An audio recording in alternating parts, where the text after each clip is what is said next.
Hello, welcome to my channel Study Law. Today I will discuss with you Section 10 of the Public Examinations Prevention of Unfair Means Act 2024.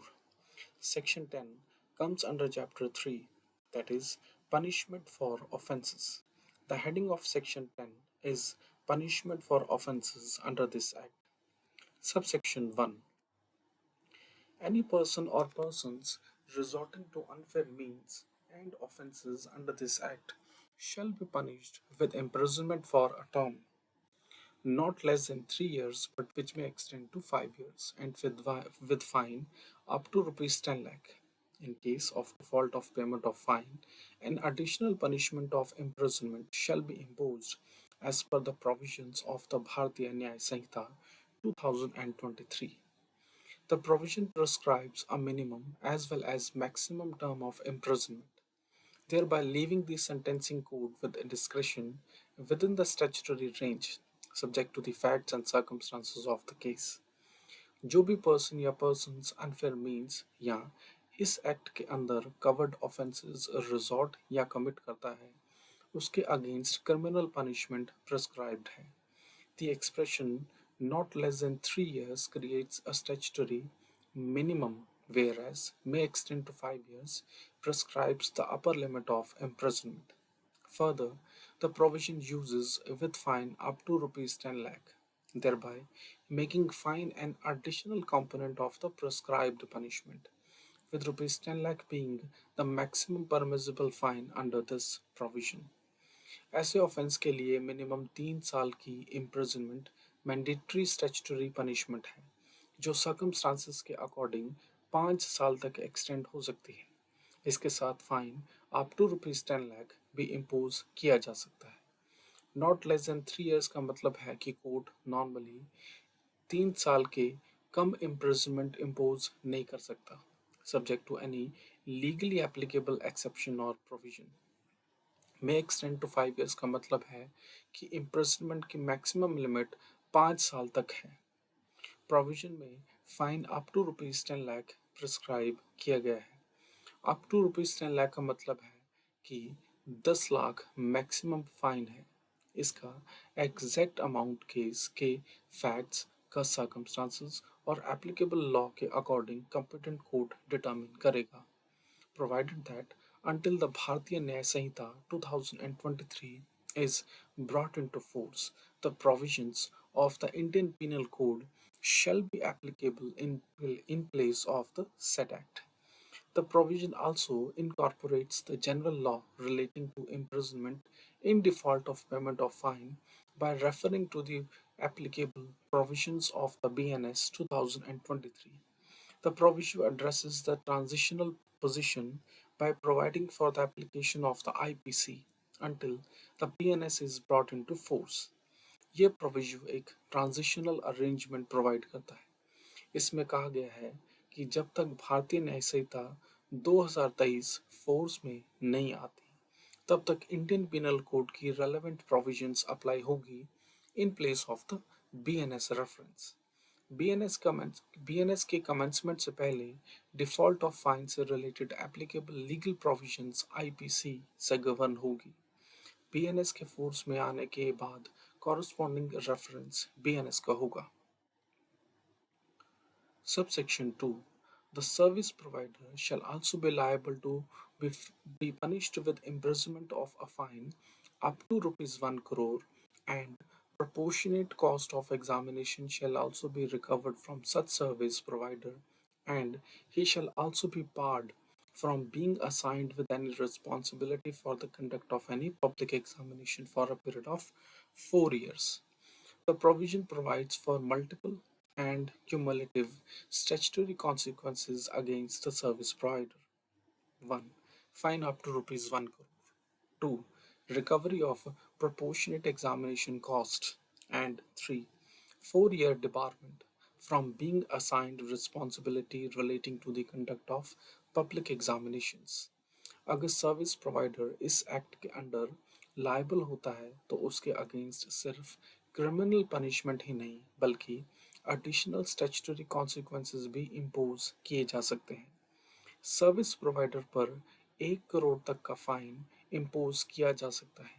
इसके अलावा public examination conduct करने में जो proportionate cost incur हुई है वो भी उस सर्विस प्रोवाइडर से रिकवर की जाएगी। फर्दर, ऐसे सर्विस प्रोवाइडर को 4 साल के लिए पब्लिक एग्जामिनेशन के कंडक्ट से रिलेटेड कोई रिस्पॉन्सिबिलिटी असाइन करने से डिबार या बार किया जाएगा। फाइन अप टू ₹1 करोड़ का मतलब है कि 1 करोड़ मैक्सिमम मॉनेटरी पेनल्टी है। ये जरूरी नहीं कि हर केस में एग्जैक्टली 1 करोड़ फाइन इम्पोज हो।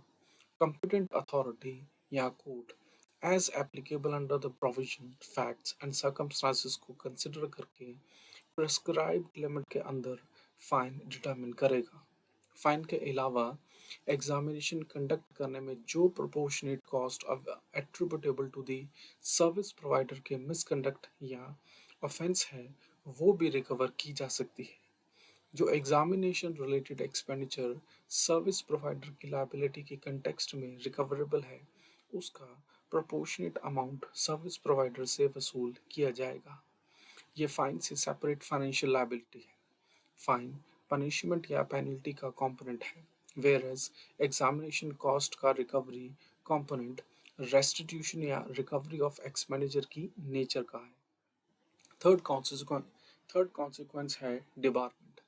सर्विस प्रोवाइडर को 4 साल के पीरियड के लिए पब्लिक एग्जामिनेशन कंडक्ट करने से रिलेटेड रिस्पॉन्सिबिलिटी असाइन नहीं की जाएगी। यानी इस पीरियड के दौरान कंसर्न्ड सर्विस प्रोवाइडर को पब्लिक एग्जामिनेशन के कंडक्ट की रिस्पॉन्सिबिलिटी देने पर स्टैट्यूटरी बार रहेगा।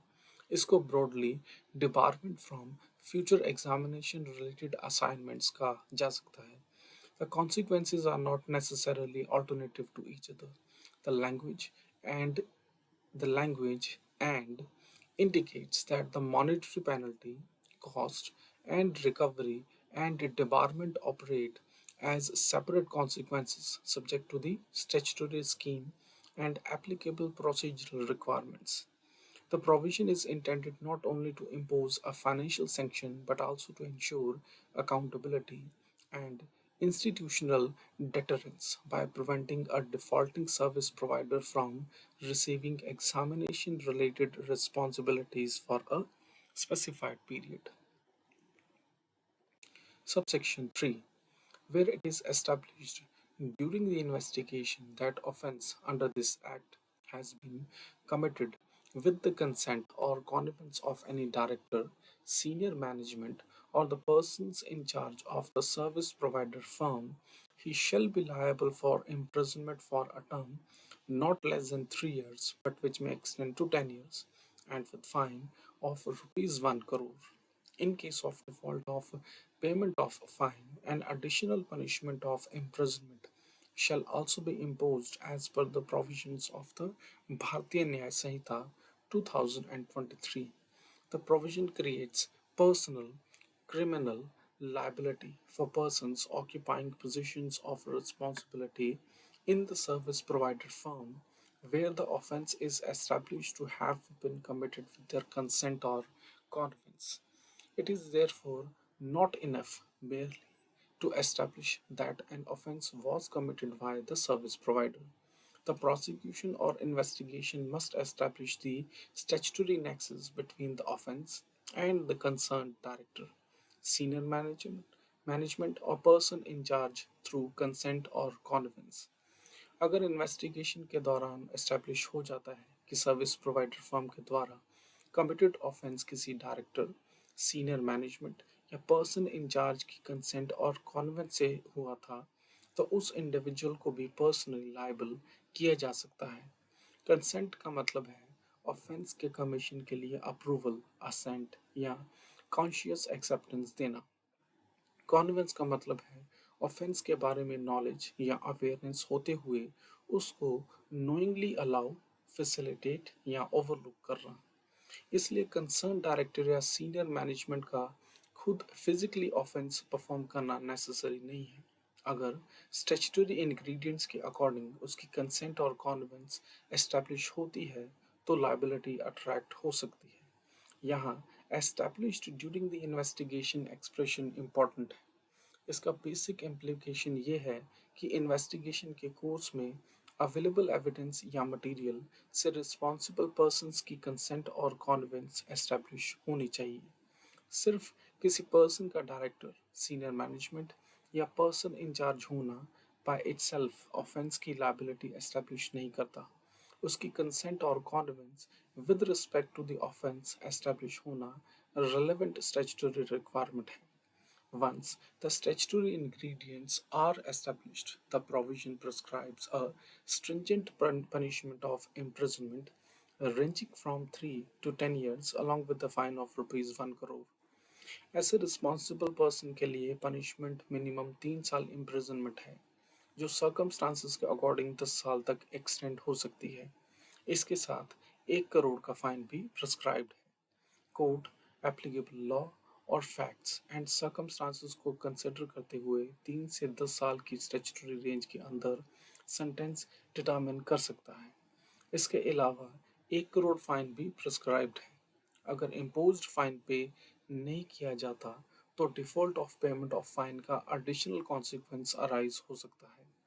प्रोविजन के अकॉर्डिंग ऐसे डिफॉल्ट में additional imprisonment applicable provisions of the भारतीय न्याय संहिता 2023 के अकॉर्डिंग इम्पोज की जा सकती है। इम्पॉर्टेंट पॉइंट ये है कि ये डिफ़ॉल्ट इम्प्रिजनमेंट है, यानी फाइन पे ना करने का स्टैट्यूटरी कॉन्सिक्वेंस। इसको ओरिजिनल सब्सटेंटिव इम्प्रिजनमेंट का रिप्लेसमेंट नहीं समझना चाहिए। Provided that until the Bharatiya Nyaya Samhita 2023 is brought into force, the provisions of the Indian Penal Code shall be applicable in place of the said act. Proviso एक transitional provision provide करता है। इसमें कहा गया है कि जब तक भारतीय न्याय संहिता 2023 फोर्स में नहीं आती, तब तक रेलेवेंट पर्पस के लिए इंडियन पिनल कोड की प्रोविजंस एप्लीकेबल होंगी। बीएनएस के कमेंसमेंट से पहले एप्लीकेबल लीगल प्रोविजंस आईपीसी से गवर्न होंगी। बीएनएस के फोर्स में आने के बाद कॉरस्पॉन्डिंग रेफरेंस बीएनएस का होगा। Subsection 4.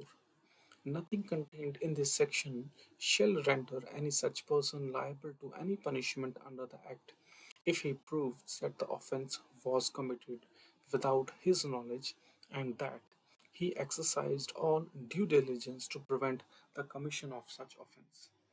This provision creates a statutory defense for the concerned person against punishment under the Act.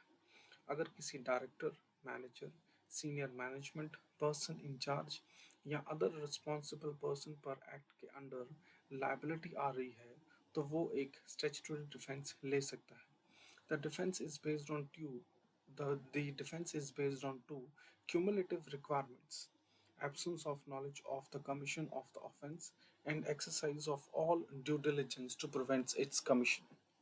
अगर कंसर्न्ड पर्सन प्रूव कर देता है कि ऑफेंस उसकी नॉलेज के बिना कमिटेड हुआ था और उसने ऑफेंस को प्रिवेंट करने के लिए ऑल ड्यू डिलिजेंस एक्सरसाइज की थी, तो उस पर्सन को एक्ट के अंदर पनिशमेंट के लिए लायबल नहीं किया जाएगा। Therefore, the provision recognizes that a person holding a responsible position should not be punished merely because an offense was committed by the organization or by persons under his supervision, provided he is also provided he is able to establish the statutory requirements prescribed by the provision. सिर्फ किसी person का responsible position hold करना automatically उसको punishable नहीं बनाता, अगर वो statutory conditions के अकॉर्डिंग अपना डिफेंस एस्टैब्लिश कर देता है।